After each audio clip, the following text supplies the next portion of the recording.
വീര്യം കുറഞ്ഞ ബലാത്സംഗം, വീര്യം കുറഞ്ഞ മദ്യം, ഇതൊക്കെ കേരളത്തിൽ നമുക്ക് സുപരിചിതമാണെങ്കിലും വീര്യം കുറഞ്ഞ ആക്രമണമാണ് ഇപ്പോൾ ഹോർമൂസിൽ നമ്മൾ കാണുന്നത്.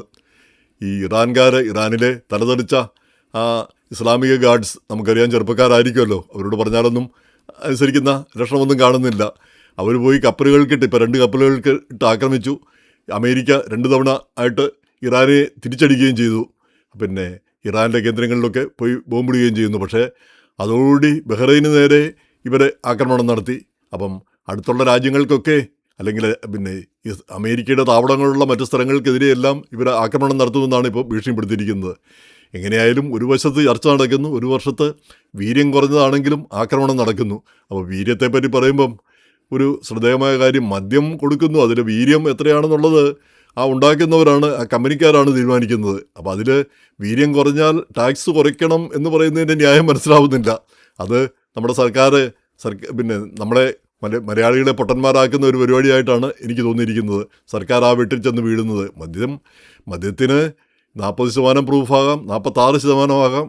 ഇനി ഇവിടെ ടവർ വോഡ്ക എന്നൊക്കെ പറയുന്ന 100% പ്രൂഫ്, അത് ആ പ്രൂഫ് എനിക്ക് കൃത്യമായിട്ട് അറിഞ്ഞുകൂടെ എത്ര പെർസെൻ്റ് അതിൻ്റെ കണ്ടൻ്റ് ഉണ്ടെന്ന്. അപ്പോൾ അത് പിന്നെ അതുകൊണ്ട് അതിന് ടാക്സിൽ ഇളവെന്തെങ്കിലും ഉള്ളതായിട്ട് അറിഞ്ഞുകൂടാ. അപ്പം മദ്യം മാത്രമേ ഉള്ളൂ, അതിൻ്റെ വീര്യം തീരുമാനിക്കുന്നത് പിന്നെ കമ്പനിക്കാർ തന്നെയാണ്. ഇത്ര വീര്യമുള്ളത് പിന്നെ കൊടുത്താൽ ആളുകൾ വാങ്ങിപ്പോകും എന്നുള്ളതുകൊണ്ട് ബിസിനസ് തീരുമാനം. അതങ്ങനെ തന്നെ ആകാവുള്ളൂ. സർക്കാർ അവർക്ക് ടാക്സ് ഇളവൊന്നും കൊടുത്ത് അവരെ പ്രോത്സാഹിപ്പിക്കേണ്ട ഒരു കാര്യവുമില്ല.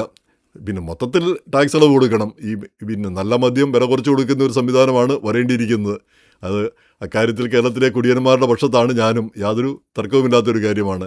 എന്നല്ലാതെ മദ്യത്തിൻ്റെ വീര്യമനുസരിച്ച് പിന്നെ ടാക്സ് നിശ്ചയിക്കേണ്ട, ഒരു ഡ്യൂട്ടി നിശ്ചയിക്കേണ്ട ഒരു കാര്യവുമില്ല. കാരണം ഇതെല്ലാം മദ്യമാണ്. പിന്നെയുള്ളത് ബിയറാണ്, പിന്നെ വൈനാണ്, അതൊക്കെ വേറെ കാറ്റഗറിയിൽ പെടുന്ന കാര്യമാണ്. അപ്പം മദ്യം എന്നുള്ളത്, വിദേശ മദ്യം എന്ന് പറയുന്ന ഒരു വിഭാഗമേ ഉള്ളൂ. അത് പിന്നെ ഏത് തരത്തിലുള്ള ഏത് പ്രൂഫിലാണേലും, എത്ര 40 ആണേലും 20 ആണെങ്കിലും 10 ആണെങ്കിലും, അപ്പോൾ അത് ഒരു വിഷയം. അപ്പോൾ പിന്നെ ഹോർമൂസിൻ്റെ കാര്യം നോക്കുമ്പോൾ ഇപ്പം പിന്നെ ഇത് എവിടെ ചെന്നെത്തും, എങ്ങനെ മുന്നോട്ട് പോകുന്ന ഒരു തീർച്ചയായും തീരുമാനമില്ലാതെയാണ് പോകുന്നത്. ഈ ചർച്ച നടക്കുന്നുണ്ടെന്ന് പറയുന്നു. അപ്പോൾ ഇതിൻ്റെ ഇടയിലാണ് കപ്പലാക്രമണം.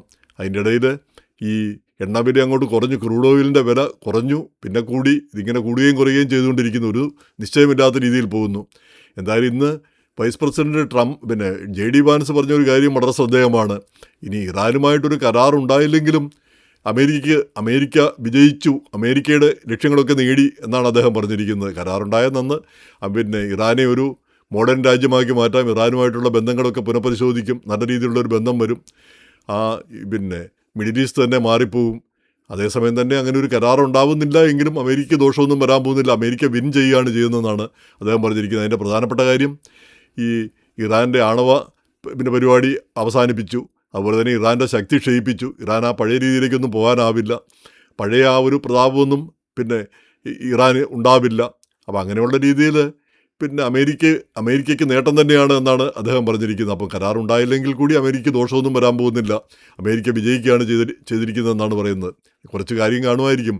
പക്ഷേ അതേസമയം തന്നെ ഇറാനിൽ നമ്മളെന്നും ആഗ്രഹിക്കുന്ന പോലെ തന്നെ അവിടെ ഒരു ഭരണമാറ്റം ഉണ്ടാവണം.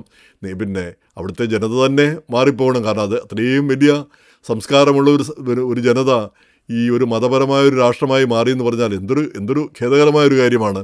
ഏത് മതമായാലെന്താ, ആ മതത്തിൻ്റെ രാഷ്ട്രമായി മാറുന്നു. അത് മനുഷ്യത്വത്തിൻ്റെയും പിന്നെ വിവരമുള്ള മനുഷ്യരുടെയും ഒരു പിന്നെ രാഷ്ട്രമായിട്ടാണ് മാറേണ്ടിയിരിക്കുന്നത്. മതം വേറൊരു വഴിക്ക്. പിന്നെ ഈ ആയത്തുള്ളമാരെ, ഈ മുള്ളാമാരെയൊക്കെ പിടലിക്ക് പിടിച്ച് പുറത്തേക്ക് ഇറക്കി വിടണം, എന്നിട്ട് ജനങ്ങൾ അധികാരം ഏറ്റെടുക്കണം, ജനങ്ങൾ ഭരിക്കണം. അപ്പോൾ അതുകൊണ്ട് എന്തെങ്കിലും ദോഷമുണ്ടോ? അത് നമ്മുടെ മൗദൂദി സാഹിബ്, അതായത് നമ്മുടെ ജമാഅത്തെ ഇസ്ലാമി സ്ഥാപകൻ പറഞ്ഞിരിക്കുന്നത്, ജനാധിപത്യമൊന്നും നമുക്ക് പറഞ്ഞിട്ടുള്ളതല്ല. നമുക്ക് ഏതെങ്കിലും ഭരണാധികാരി, ഈ രാജാവോ അല്ല അമീറോ ഒക്കെ ഭരിച്ച് ആളുകളെ അടക്കി ഭരിച്ച് അവരെ നിയന്ത്രിക്കുന്ന ആ സമ്പ്രദായം വരണം, അതാണ് ആത്യന്തിക ലക്ഷ്യമെന്നാണ് പറയുന്നത്. എന്തോന്നാണ് ഈ പറയുന്നത്? ആ പ്രത്യയശാസ്ത്രത്തിന് കേരളത്തിലൊക്കെ വലിയ വളർച്ച ഉണ്ടെന്നുള്ളതാണ് ഏറ്റവും സങ്കടകരമായ കാര്യം. ഈ മീഡിയ വൺ മാധ്യമം പോലുള്ള പത്രങ്ങൾ പോലും അതിൻ്റെ ഭാഗമാണ് എന്നുള്ളത് കേൾക്കുമ്പോൾ തന്നെ വിഷമം തോന്നുന്നു. നമ്മുടെ നാട്ടിൽ പോലും പർദ്ദയും ഒക്കെ അടിച്ചേൽപ്പിച്ച് അതുമെല്ലാം കൊണ്ടുവന്ന് അതെല്ലാം വലിയ പുരോഗമനവും വലിയ സംഗതിയാണെന്നാണ് അവർ പറയുന്നത്.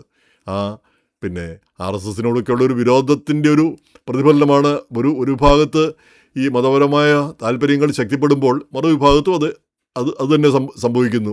ആ ഫണ്ടമെൻ്റലിസം ശക്തിപ്പെടുന്നു, ആ മതത്തിലേക്ക് തന്നെ ഉറ്റുനോക്കുന്ന ഒരവസ്ഥ വരുന്നു.